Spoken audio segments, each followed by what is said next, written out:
Okay, guys, we're reading Law of Color. We're on chapter 6. I think she's on chapter 6.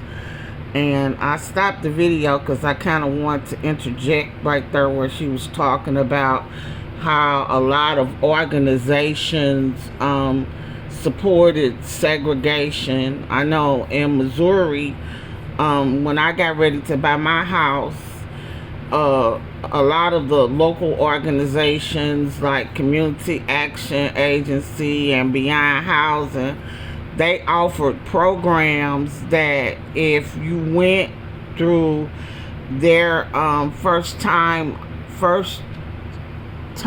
home buyer program, that they would give you your down payment on whatever property or house that you were going to buy.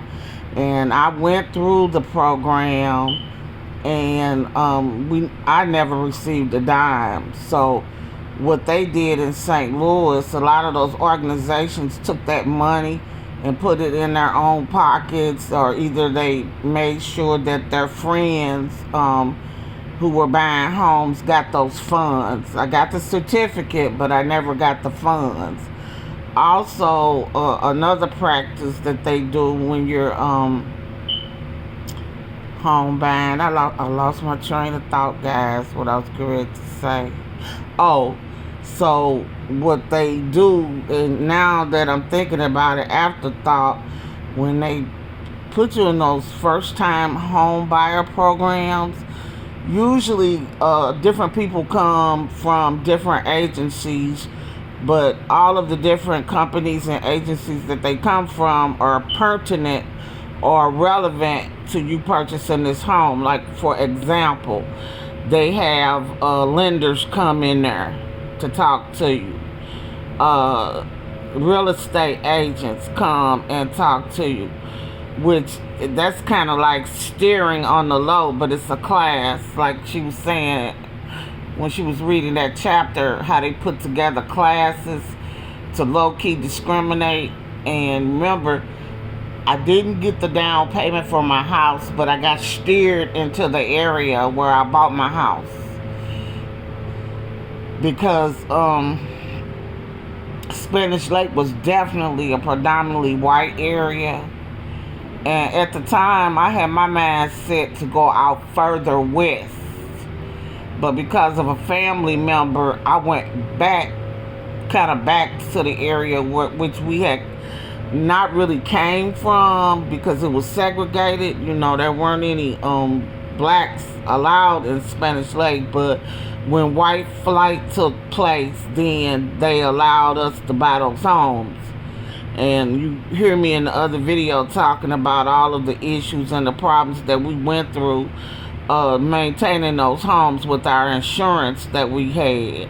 And she's mentioning that too. So things were put in place, even if you were a type of person that wants to keep your house up.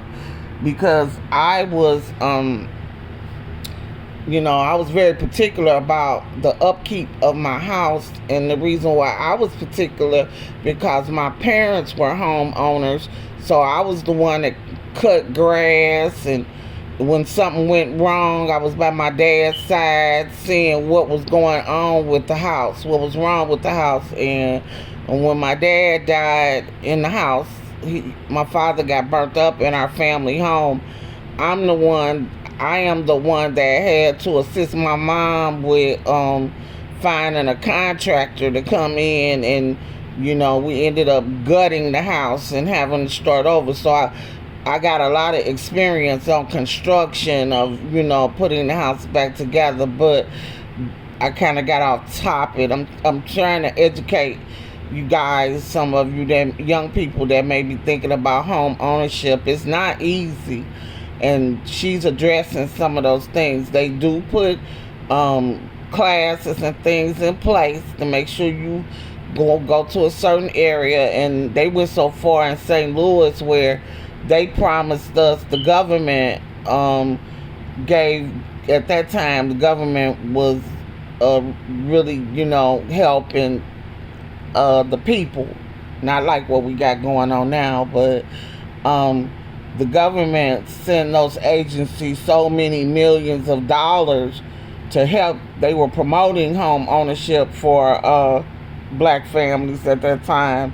And what they did was they took that money and put it in their pockets. Those CEOs and I was getting ready to talk about Habitat for Humanity. That was another program that was out there. Now, when I was in the midst of looking for homes, me and my kids, I don't know which one of my kids went with me. I know Ernest was there with me, and I know Joe, and I think Kay might have went. Charles, I'm not sure, but we volunteered for Habitat for Humanity. And if you guys don't know, Habitat for Humanity, what they do is they help you, people from the community, professionals, people from all walks of life in the community come together and help build your home. So we went out there, we volunteered, and we helped to build somebody else's house while I was on a waiting list. But once we saw how the house was being put together, I knew it wasn't going to last for me and my family, because it wasn't, it was just a little shell frame house that they have you buy, and in the area that they were setting the houses up in were areas that had ran down economically. I'm talking about specifically Wellston area. It was a ghost town over there at one time. That area was very vital with department stores and ma and pa businesses. But once the community runs down, then you have those crooked politicians that come in there and say, oh yes, we're going to redevelop this area. And so that's where they put those homes.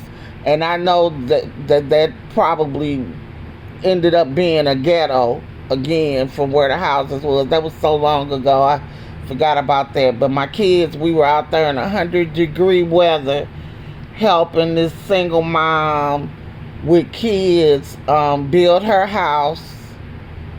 And while we were sweating, she was sitting with her mouth stuck out. That was so funny. But yeah, guys, there are a lot of oh my God, there are a lot of racial and unjust things that happen when you're purchasing a home. All right, so we're going to continue and go back and hear what else is going on in this chapter.